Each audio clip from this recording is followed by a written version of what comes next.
कक्षा 9 से 12 तक के हिंदी विषय पाठ्यक्रम में आज हम चर्चा करेंगे कक्षा 9वीं के पाठ्यक्रम में संकलित कबीरदास के शब्द में। हमारे पाठ्यक्रम में 2 शब्द शामिल हैं, मोको कहाँ ढूंढे रे बंदे और संतो भाई आई ज्ञान की आंधी रे। आशा है आपने इससे पूर्ववर्त वीडियो जो हमने तैयार किया था मोको कहाँ ढूंढे रे बंदे, वो आपने ज़रूर सुना होगा। अगर नहीं सुना है तो आप उसको अवश्य सुने। तो चलिए हम चर्चा करते हैं इसके भावार्थ की। मोको कहाँ ढूंढे रे बंदे, मैं तो तेरे पास में, ना मैं देवल ना मैं मस्जिद ना काबे कैलाश में, ना तो कौने क्रियाक्रम में ना ही योग वैराग में, खोजी होए तो तुरंत ही मिले हो पल भर की तलाश में, कहे कबीर सुनो भई साधो सब श्वासों की श्वास में। कबीरदास जी के अनुसार भगवान किसी नियत स्थान पर नहीं रहता, वह तो सृष्टि के कण कण में व्याप्त है। कबीरदास जी के भगवान कहते हैं, ए मेरे भक्तों, तुम मुझे ढूंढने के लिए कहाँ कहाँ भटक रहे हो। मैं तुम्हें किसी देवालय या मस्जिद में नहीं मिलूंगा, ना ही तथाकथित काबा या कैलाश जैसे तीर्थ स्थलों में मुझे ढूंढ पाओगे। तुम मुझे पूजा जप तप या किसी भी कर्म कांड के द्वारा नहीं पा सकते।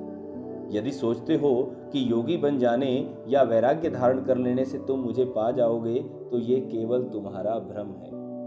मैं तुम्हें इन सांसारिक आडंबरों या दिखावों से कभी प्राप्त नहीं होऊंगा।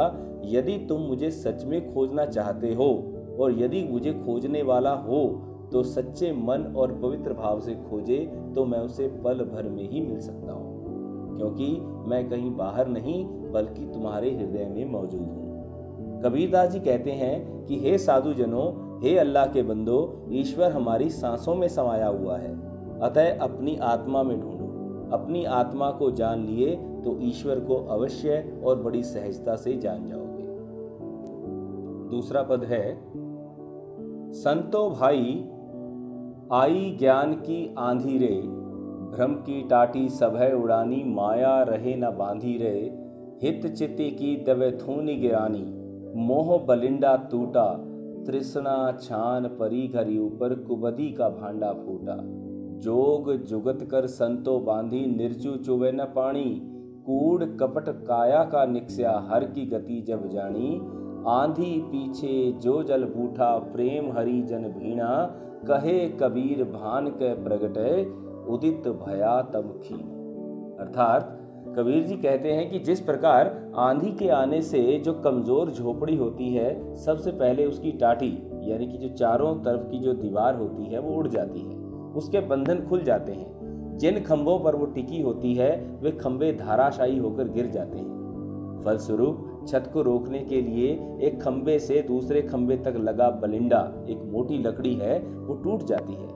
बलिंडा टूटने पर छत गिर जाती है, जिससे झोपड़ी के अंदर के भांडे अर्थात मिट्टी के बर्तन टूट फूट जाते हैं। जिनकी झोपड़ी अच्छी युक्ति लगाकर छाई रहती है उन पर आंधी का कोई प्रभाव नहीं पड़ता, उनमें एक बूंद भी पानी नहीं चूता।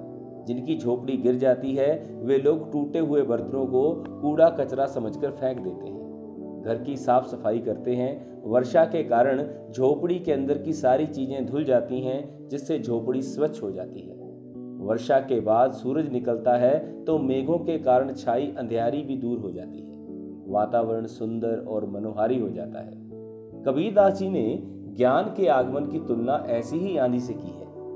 आंधी से ज्ञान की तुलना करते हुए कहते हैं कि जब ज्ञान का आगमन होता है तो सबसे पहले मन का वहम दूर हो जाता है, माया का बंधन समाप्त हो जाता है।